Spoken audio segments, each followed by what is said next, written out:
Miranda, Miranda, Miranda.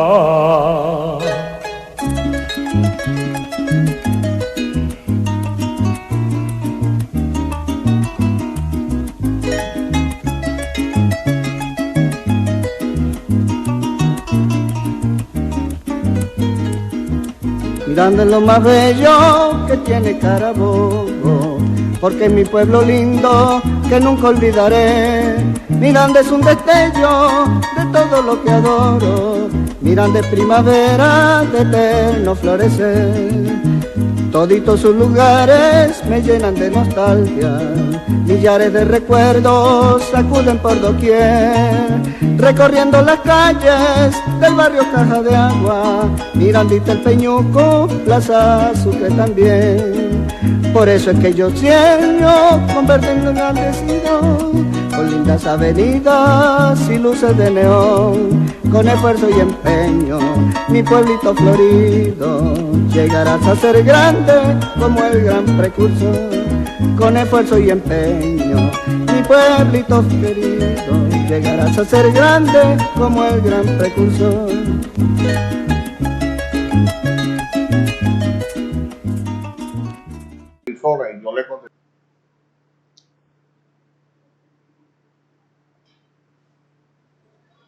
Bienvenidos a una nueva emisión de nuestro programa, el programa de ustedes, un encuentro con la historia, a través del canal 9 de Onovisión, en la parrilla de Telecable Onoto.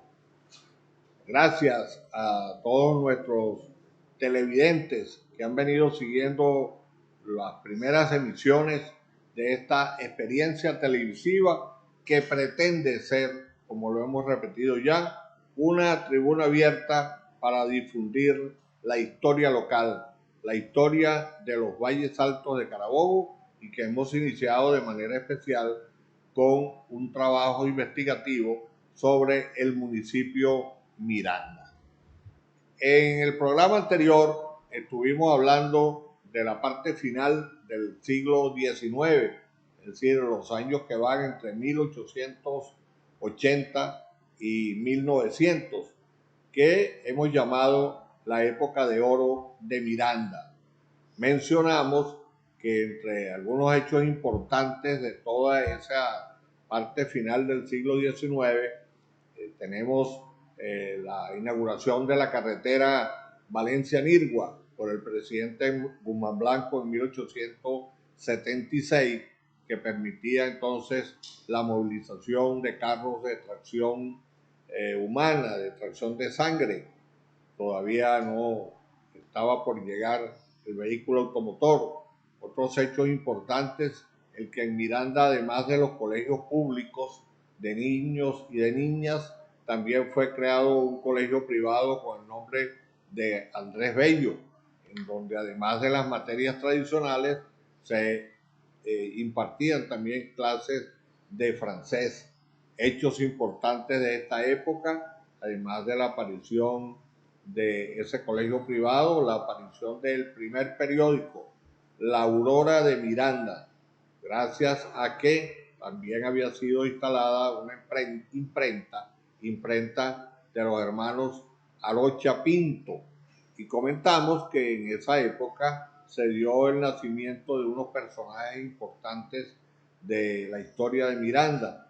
En 1875 nació el filósofo y escritor Carlos Luis Brand Tortolero, toda una figura de las letras venezolanas y de quien hablaremos en detalles en los momentos que analizaremos los personajes de Miranda.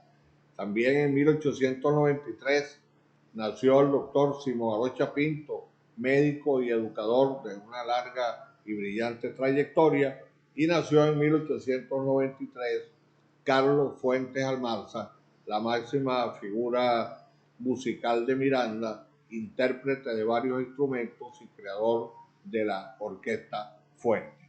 Son algunas de las actuaciones y momentos relevantes que hablamos en esa parte final del siglo XIX, quedando pendiente, por cierto, que para ese momento se hizo una remodelación de la Plaza Bolívar de Miranda, la cual ya tenía para ese momento un pequeño busto del Libertador, y que por iniciativa del jefe civil de la época, el señor José Ignacio Arocha, hizo una recolecta pública y lograron comprar todo el cercado de la plaza y de las puertas, 4 puertas que daban acceso a esta plaza.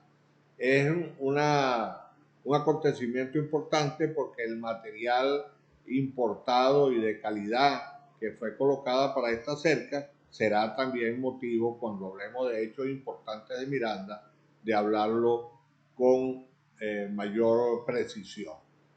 Y finalizamos nuestra conversación del programa pasado diciendo que los líderes de la Revolución Restauradora, el general Cipriano Castro, el general Juan Vicente Gómez y el general Eleazar López Contreras, los 3 posteriormente fueron presidentes de la República en forma consecutiva a partir de 1899 hasta 1936, cuando murió el general Gómez y lo sustituyó López Contreras, fueron presidentes de la República, y que estos personajes fueron alojados en Miranda, en la casa propiedad de la familia Tortolero, de don Carlos Luis Brand Tortolero y sus tíos, ubicada en la calle Páez, cruce con Córdoba, muy cerca de la Plaza Bolívar de Miranda.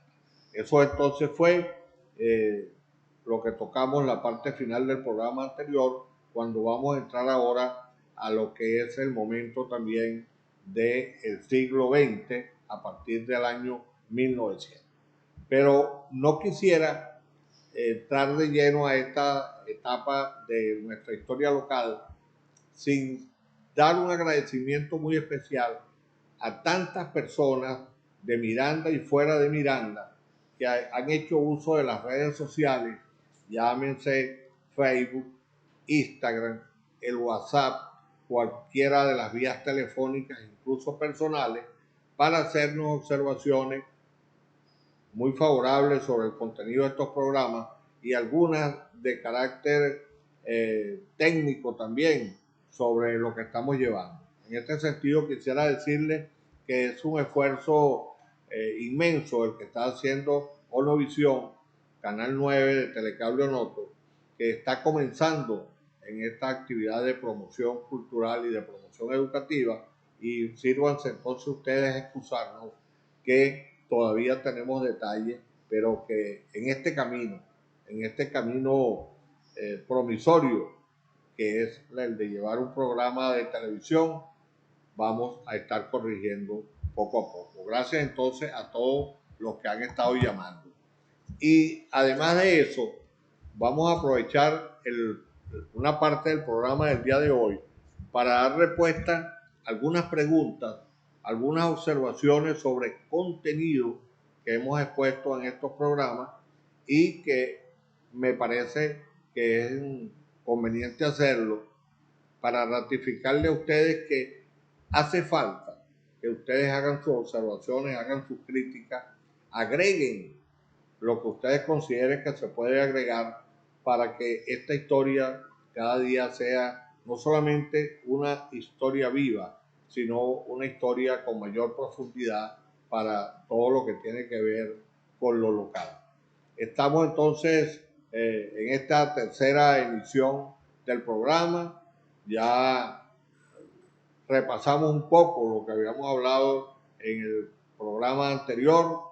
Aprovechamos de dar nuestro agradecimiento a quienes nos han llamado, y vamos a hacer un pequeño corte para cuando volvamos contestaremos algunas de estas preguntas e iniciaremos precisamente todo lo que tiene que ver a partir del año 1900, y que es el comienzo del siglo XX, en esta Miranda la de Carabobo. Ya volvemos. Mirandita el Peñuco, Plaza Sucre también.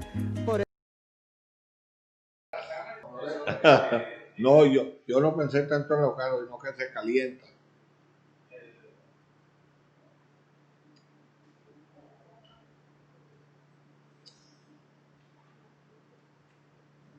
Continuamos con nuestro programa del día de hoy y vamos a referirnos, como les comentaba, a algunas preguntas, algunas intervenciones que amigos han tenido a bien hacer sobre el material que hemos estado presentando. Una de estas observaciones, la que ha sido más reiterada, es la pregunta sobre si hay material escrito sobre la historia de Miranda. Y si partimos de aquello de que verdad han dicho de que a las palabras se las lleva el viento, es preferible que haya material escrito, y ciertamente hay material escrito. Durante este tiempo que le hemos dedicado a la función de cronista, ya unos 25 años, más el tiempo anterior que junto con otros amigos habíamos estado trabajando sobre la historia local, tenemos de manera especial un libro que está a la disposición, que desde el punto de vista físico lamentablemente no se pudo editar para su difusión, pero que está contenido también en una especie de disco digital, de trabajo digital, que está a la disposición. Estos son unos CD donde está contenido este libro, que se llama Miranda la de Carabobo, Hechos y Personajes. Está a la disposición de todo el público, está a disposición de los estudiantes, está a disposición de los docentes, y allí condensamos buena parte o casi todo lo que ha sido esta investigación sobre la historia local. Junto con eso, también hay algunas otras publicaciones, como la publicación de una revista llamada La Aurora de Miranda, que tuvo 6 publicaciones. La Aurora precisamente fue el nombre del primer periódico que hemos comentado varias veces, que en 1890 fue publicado en Miranda. Entonces también hay 6 ediciones de esta revista La Aurora. No hay mucha posibilidad de difundirlas porque se fue agotando poco a poco, y junto con eso está también algunos trabajos personales que hicimos, entre ellos uno sobre apodos y sobrenombres, que es de una lectura ligera, de una lectura agradable, que también está a la disposición, y junto con ese trabajo, un libro llamado Palabras y Sueños, y hay un material que está a la disposición del público y que de cualquier manera pudiera ser accesible para que ustedes puedan compartir lo que se tiene de la historia local. Entonces sí hay material escrito y material que se pueda trabajar con él de lo que tiene que ver con la investigación histórica. Una de las características de estos trabajos, cuando tengan la posibilidad de verlos, es que da cabida a que se pueda ahondar sobre estos materiales. Les pongo un ejemplo. Hay unos capítulos dedicados en los libros a la parte del desarrollo educativo, al desarrollo cultural, al desarrollo deportivo, hay una serie de aspectos, entre ellos también un seguimiento a personajes de Miranda. Y en cada uno de esos caben ustedes como la posibilidad que van a tener de ahondar, de agregar información que quieran, porque es solamente el esbozo de un trabajo de investigación. Están a la orden entonces. Gracias a quienes han hecho la observación. Otra observación está referida a por qué insistimos en hablar de Miranda la de Carabobo. ¿Por qué como que si hay otras Mirandas? Y efectivamente hay otras Mirandas. Y en el libro, en una parte del libro, quisimos indicar que existen unos municipios del país que tienen también el nombre de Miranda. Vamos a buscar, me van a permitir un momento para buscar esa información, y si no la conseguimos en el momento, le vamos a decir que cuando tengan oportunidad ustedes la van a conseguir por ahí. Pero existen municipios con el nombre de Miranda. El estado Falcón, la capital es Coro y es municipio Miranda. En el estado Guárico, la ciudad de Calabozo, importante ciudad del estado Guárico, es municipio Miranda, capital Calabozo. En el oriente del país, una bella población que se llama Pariaguán, es capital del municipio Miranda del estado Anzoátegui. En el estado Zulia, una zona que está en la orilla opuesta de Maracaibo, al lago de Maracaibo, que son los puertos de Altagracia, es la capital del municipio Miranda del estado Zulia. Y en los Andes venezolanos, la ciudad de Timotes, ya en la vía que conduce del estado Trujillo al estado Mérida, es también capital del municipio Miranda del estado Mérida. En la carretera panamericana que une a Trujillo con el sur del lago de Maracaibo está un poblado conocido como el Dividive, y el Dividive es la capital del municipio Miranda del estado Trujillo.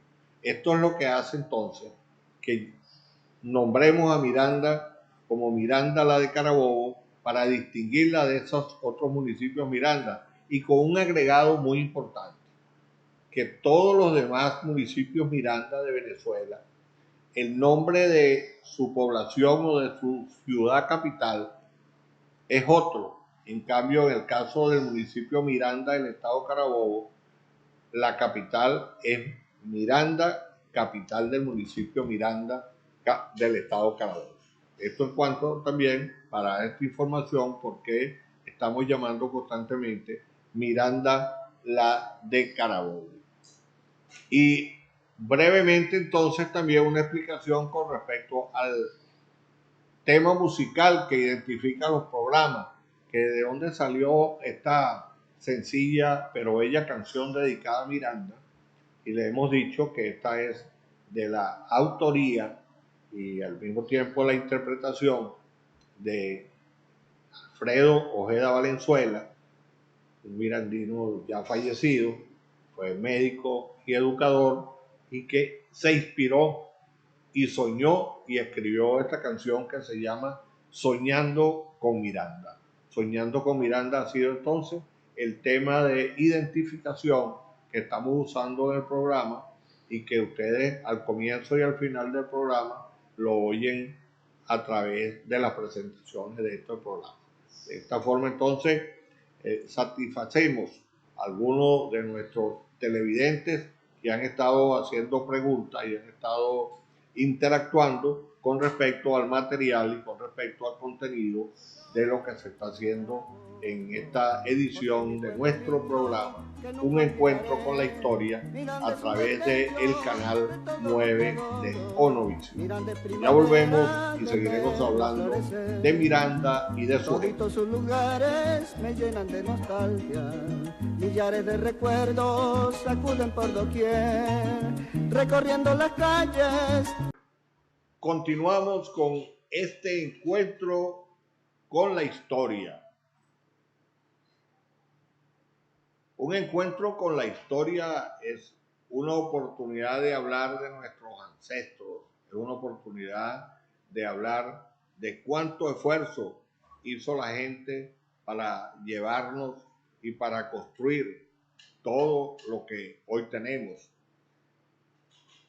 Voy a comenzar por mencionar en este inicio de la historia del siglo XX, a partir del año 1900, que un grupo de soñadores, pero intelectuales, encabezados por don Faustino Pino y Miguel Jerónimo Yáñez, a partir del año 1902, crearon en Miranda un periódico con el nombre El Regional. Hasta allí no dice mayor cosa, pero don Faustino Pino fue maestro de maestros, un eximio educador que llegó a Miranda desde Montalbán y estableció una escuela de varones acá en Miranda, pero además de eso era poeta, era un hombre comprometido con las cosas sociales y establecieron y fundaron este periódico, óiganlo bien, con el propósito de lograr la autonomía de Miranda. 1902, 80 y tantos años antes de que hubiese un movimiento que pudiera haber logrado definitivamente la autonomía. Bueno, ese es uno de los precursores de la lucha por la autonomía de Miranda, don Faustino Pino Torres. Faustino Pino Torres, señalé que era poeta y cumplió múltiples facetas en Miranda. Murió en 1938 y cuando murió ya había tenido largos años ejerciendo las funciones de juez del municipio. Y entre las otras actividades que tenía este polifacético personaje era que era sastre de profesión y además de maestro, sastre de profesión, era contabilista y para los comercios de la época era un personaje muy importante también porque era el que le llevaba las cuentas y llevaba los asuntos contables, valga la redundancia, de los comercios de Miranda. Hay que mencionar entonces a este personaje, a Faustino Pino Torres, como uno de los precursores del proceso de autonomía de Miranda por allá en 1902 a través de un periódico llamado El Regional.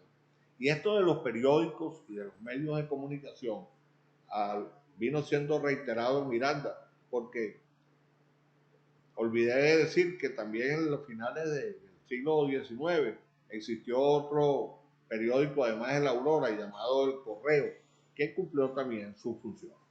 Continuando entonces, después de hablar de Faustino Pino Torres, se presenta en Miranda uno de los acontecimientos inolvidables de la historia institucional, y es que en 1907 vino en visita oficial a Miranda, yo diría que más de visita oficial, en visita de proselitismo político, el entonces presidente de la República, el general Cipriano Castro. Recuerden que hablamos que Cipriano Castro pasó por aquí en 1899, cuando era el líder de la Revolución Restauradora, y ahora viene ya en la condición de presidente de la República en el año 1907. Fue recibido por la comunidad en la Plaza Bolívar, en una demostración de regocijo popular allí en la Plaza Bolívar, y de eso hay una evidencia en una fotografía que ampliada puede ser vista en la oficina del cronista municipal, donde la población está esperando al general Cipriano Castro para darle la bienvenida. Ahí se ven las personas con sus mejores ropas de liquiliqui y otros montados a caballo, y es una prueba evidente del entusiasmo que originó esta visita del general Cipriano Castro a Miranda en 1907. Él durmió esa noche en Miranda, de acuerdo a la investigación que hemos corroborado, y se le ofreció una recepción en la casa del jefe civil o en la casa más importante para esos acontecimientos, que estaba construida donde hoy está la alcaldía de Miranda. Era la casa de la familia Arocha Pinto, casa que también hemos mencionado porque allí nació el doctor Simón Arocha Pinto y toda su larga compañía de hermanos. Entonces allí se dio esta recepción al general Cipriano Castro, y un hecho de mencionar de esa recepción popular fue que dio o marca el inicio de Carlos Fuentes Almarza como músico, siendo un adolescente de aproximadamente unos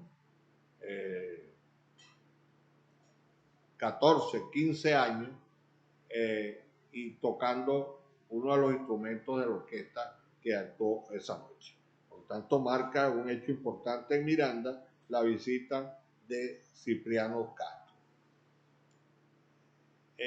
La Miranda de la época era una Miranda apacible, una Miranda que fundamentalmente vivía de la actividad del campo, de la actividad rural, la producción de maíz y de los tubérculos que eran sembrados, la incipiente ganadería que había empezado a tener la producción de leche para el consumo de la familia. Se cuenta que esta producción de ganado, de manera especial las vacas, pastaban en los solares de las casas de Miranda, porque era la manera como las familias tenían acceso a la leche para la alimentación de las familias. Eso es una época bonita de la Miranda de comienzo del siglo XX, el sembradío de la caña de azúcar, que se convertía también en una fortaleza desde el punto de vista económico, y la construcción de los trapiches, que los trapiches eran el instrumento a través del cual se podía procesar la caña de azúcar y con ella conseguir el papelón y otros productos derivados de esta caña. Y junto con eso, el desarrollo cada día más floreciente y más importante de lo que era el cultivo del café, que también hemos mencionado que fueron los dos grandes rubros que marcaron esos años de la economía de Miranda, la caña de azúcar y el café, no solamente en Miranda, sino en toda la zona circunvecina. Estamos en nuestro programa Un Encuentro con la Historia, un pequeño corte y ya venimos para seguir hablando de la historia de nuestro país. Miranda es lo más bello que tiene Carabobo. Nuestro apacible pueblo, todavía una aldea de comienzos del siglo XX, Miranda la de Carabobo, ya dependiendo desde el punto de vista político-territorial del distrito Montalbán, ya había sido organizado el Estado en distritos y municipios. Surgen en este momento algunos acontecimientos que vale la pena destacar en este recorrido que estamos haciendo sobre esa evolución histórica de Miranda. Llama la atención entonces la aparición del primer vehículo automotor. Es la época que ya en el mundo había aparecido el vehículo automotor como un medio de poderse movilizar y trasladar de un lugar a otro, uno de los grandes adelantos del siglo XX. A Miranda entonces llegó un poco retardado, pero se cuenta que el primer vehículo que llegó a Miranda fue propiedad de don Félix Antonio Ríos, personaje también de que merece que más adelante lo toquemos en profundidad. Fue quien adquirió la antigua hacienda de don Eugenio Cisneros Regaliza Montecarmelo y la desarrolló. Un hombre conocido como un filántropo, un gran auxiliar de la gente necesitada, y que tenía, pero por sobre todas las cosas, tenía un gran sentido del progreso económico y el progreso basado en el trabajo. Don Félix Antonio Río entonces trajo a Miranda el primer vehículo automotor, y con él vinieron 2 o 3 vehículos más de carácter de uso como motor, ya sustituyendo un poco a los vehículos de tracción de sangre. En este momento yo quisiera detenerme un momento para llevarles a ustedes el conocimiento que cuando fue construida la carretera nacional de Nirgua a Valencia, o de Valencia a Nirgua, la entrada oficial al pueblo de Miranda no estaba señalada por donde actualmente está, que es la calle La Gruta, mal llamada por algunos 18 de octubre. No era por allí. La entrada oficial de Miranda era por la calle Páez, que es la calle que conduce a la plaza, que conduce a la iglesia y que hace todo este recorrido con su nombre de calle Páez hasta enlazarse la zona que hoy están construidos los edificios en el sector del Peñusco y que toma rumbo a la Guarura, Salón y Nirgua. Bueno, por allí era la entrada oficial de Miranda.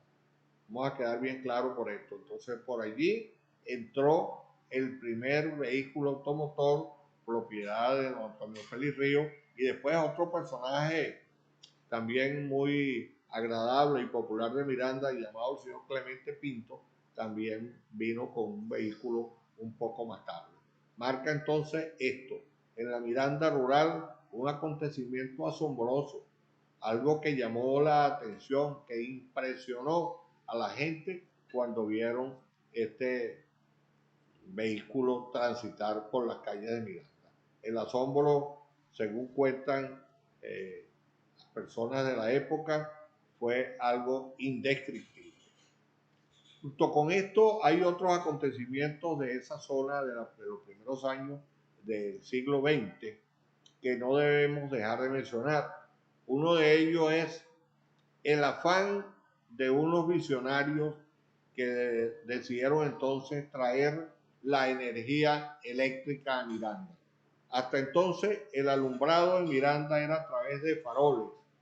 Se cuenta de la figura del negro Miguel como el farolero, el hombre que todas las tardes salía a encender en cada una de las esquinas, sobre todo de la zona céntrica de Miranda, los faroles que estaban establecidos para alumbrar la población por un rato mientras aguantaba el combustible que tenían los faroles. Fue el momento entonces que el negro Miguel empezó a ser sustituido por la energía eléctrica y vino Juan Bautista Arocha Pinto, hermano de doctor Simón Arocha Pinto, es uno de los que encabezó este movimiento junto con el señor Raúl Viso Sucre, quien era una persona que había llegado a Miranda, había contraído nupcias con una mirandina y era un emprendedor comerciante y un emprendedor ciudadano que consideraron que la iniciativa privada podía llevar entonces el alumbrado público a Miranda. Era un alumbrado público incipiente. Se dice que era una pequeña planta o generador de energía eléctrica para darle luz a algunas esquinas de Miranda y a contadas casas para encender algunos bombillos. No se podía hablar de la existencia de ningún equipo electrodoméstico para esos fines, sino que era simplemente para iniciar la energía eléctrica en Miranda. Tiene que aparecer entonces Juan Bautista Arocha y Raúl Viso Sucre como los promotores del servicio de energía eléctrica en Miranda. Se comenta, y hemos tratado de verificar y todo nos dice que efectivamente fue allí, que esta primera planta eléctrica, planta generadora de energía eléctrica de Miranda, estuvo ubicada en una casa, una vieja casa del cruce de las calles Sucre y Córdoba. Sucre y Córdoba. No sé cómo ubicarlos más fácilmente a ustedes, pero viene siendo en zonas que ahorita son limítrofes de los sectores del centro y Monte Oscuro, y allí estuvo la primera planta eléctrica de Miranda en aquella época aproximada sobre 1900. La existencia de esta planta de energía eléctrica, que duró poco tiempo, dio lugar a que aproximadamente sobre 1937-1938, otro emprendedor ciudadano que llegó a Miranda, llamado Carlos Fuentes Chacín, distinto a Carlos Fuentes Almarza, el músico, Carlos Fuentes Chacín, con el patrocinio del Ejecutivo Regional, pero con la inversión privada, montó una planta eléctrica, una planta generadora con una mayor capacidad y la construyó y la estableció en una de las esquinas de la Plaza Bolívar, en el cruce de la calle Páez con la calle Marte, específicamente donde hoy están las instalaciones de la Comandancia de Policía y hasta que hace poco fue la Prefectura Municipal. Ahí en un local que habilitaron, esta sí fue con unas mayores capacidades y fue bajo la iniciativa privada también de Carlos Fuentes Chacín. Carlos Fuentes Chacín también forma parte de este grupo de personajes que será analizado también en profundidad para darle la importancia que tiene a su carácter emprendedor y su dedicación por mejorar las condiciones de vida de la aldea rural de Miranda. Ya volvemos después de este corte y seguiremos hablando de Miranda es lo más bello que tiene Carabobo, porque mi pueblo lindo. Estuvimos conversando sobre la llegada de la energía eléctrica, de la primera planta, la presencia emprendedora de Juan Bautista Alocha Pinto y de Raúl Viso Sucre.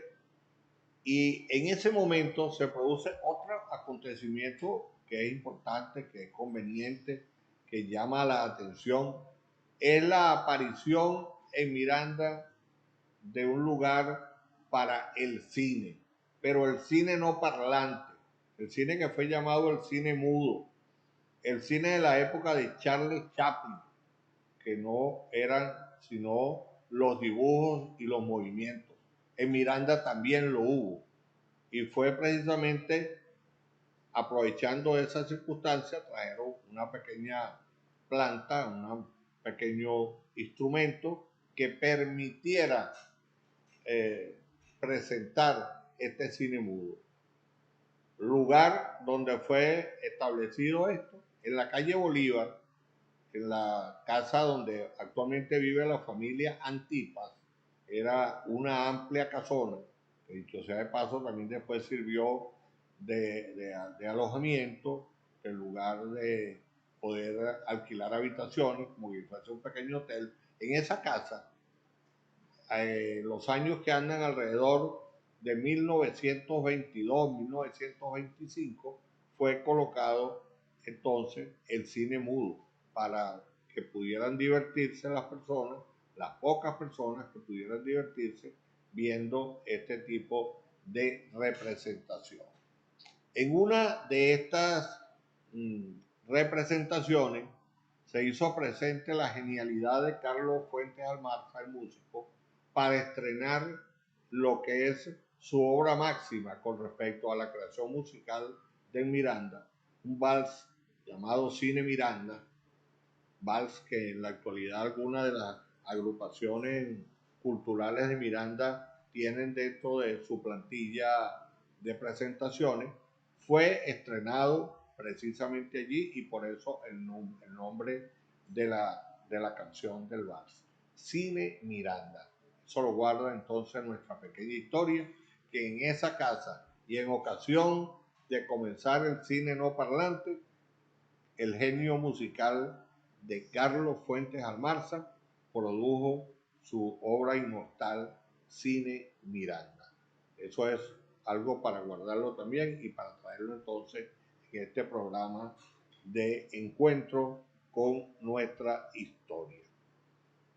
Corría esos años de la década de los 20 y en Miranda estuvieron algunos sacerdotes muy emprendedores, no solamente emprendedores, sino también de una gran disposición para la animación cultural y para cumplir con sus fines. Entre ellos estuvo el presbítero Ramón Irene Chiribella León, que fue el que inauguró con el apoyo de los vecinos las campanas de la iglesia de Miranda. Pero también estuvo en esa época un sacerdote, creo que de origen español, esto no lo he podido verificar, llamado Emilio Bozo, y este Emilio Bozo tuvo la idea, conjuntamente con los vecinos, de construir una gruta para la adoración de la Virgen de Lourdes. Pero esa iniciativa no llegó hasta ahí, sino que decidieron de una manera muy original cómo iban a hacer la construcción de la iglesia, y se cuenta que entonces el sacerdote todas las tardes mandaba a tocar las campanas a una determinada hora, y a esa hora salían un grupo de vecinos, los que estaban comprometidos, a buscar piedras para amontonarlas, para acumularlas en un sitio, para que cuando tuviesen una cantidad suficiente iban a elaborar una gruta. Y de esa manera es como se logra la construcción del lugar conocido como La Gruta, en el cruce de las calles La Gruta, que es su verdadero nombre, con la calle Córdoba, y allí edificaron esa pequeña gruta que aún se mantiene para dedicársela a la Virgen de Lourdes. Eso fue una obra del padre Bozo, más los vecinos que fueron fundamentales en esta idea, que quiero insistir con la originalidad, que acarrearon las piedras desde otros lugares, y hasta que las pudieron hacer un pequeño montón y creyeron que era suficiente, elaboraron entonces, construyeron la gruta de Miranda. No tiene otra historia la gruta de Miranda que no sea esa. De eso hay incluso hechos fehacientes. Tuvimos oportunidad incluso de conversar con don José Franceschi Sanguinetti, que para el momento que inauguraron la gruta era un niño, y le tocó leer el agradecimiento de la comunidad para con quienes habían hecho eso, y nos entregó, y guardamos como un gran tesoro, el papel que el propio don José Franceschi nos escribió para dejar constancia que había estado presente en ese acto y que de esa manera se había construido la gruta de la Virgen de Lourdes. Eso también queda aquí entonces como un testimonio de un lugar que hoy en día es un lugar emblemático, ícono popular de Miranda, la gruta de Nuestra Señora de Lourdes.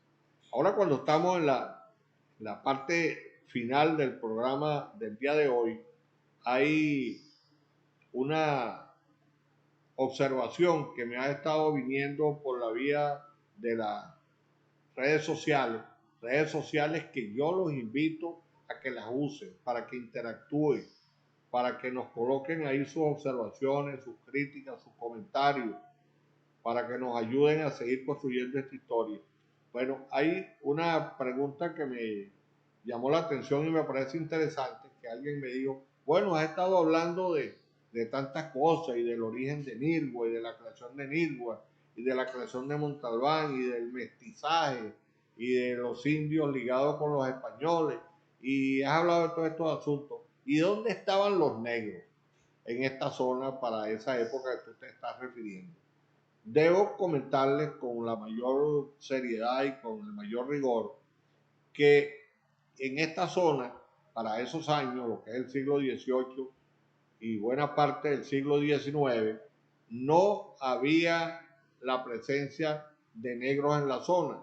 Nosotros estamos en la parte más occidental del estado Carabobo, y solamente se habían hecho presencia de la raza negra, de la influencia afro, en los lugares hacia más al norte, hacia Canuabo, pero el resto de la zona no habían llegado todavía las personas de raza negra, y el mestizaje que se había dado era entre los colonizadores españoles, sus descendientes, y parte de los aborígenes y de los descendientes de los aborígenes iraras que habían estado poblando la zona. De allí la preeminencia de las personas de colores más claros. Todavía no había aparecido el quemadito que tenemos algunos, porque no había aparecido aquí para las fuentes de trabajo la presencia de las personas de la raza negra. Hoy, pasado el tiempo, nos sentimos orgullosos que progresivamente se fueron incorporando también a la zona, y hoy todos tenemos un mestizaje colectivo, tanto de europeos como de aborígenes, como de la raza oscura. Esa es la verdad y es la manera de contestar esta observación que me ha parecido muy sana, porque no hay unos trabajos específicos que yo conozca, con excepción de un censo que fue realizado en la zona de Canoabo, que sí da cuenta de la presencia de esclavos en alguna hacienda de esa zona norte del estado Carabobo. De esta forma, entonces, por ahora, hemos cumplido con otro de estos espacios que a través del canal 9 de Onovisión y por Telecable Onoto estamos llevando para la difusión y para que perdure el conocimiento de la historia y para que se emocione cada uno de ustedes también con lo que estamos compartiendo, producto de una investigación histórica. Hasta la próxima, seguiremos hablando de Miranda es lo más y de bello que tiene Carabobo, porque es mi pueblo lindo que nunca olvidaré.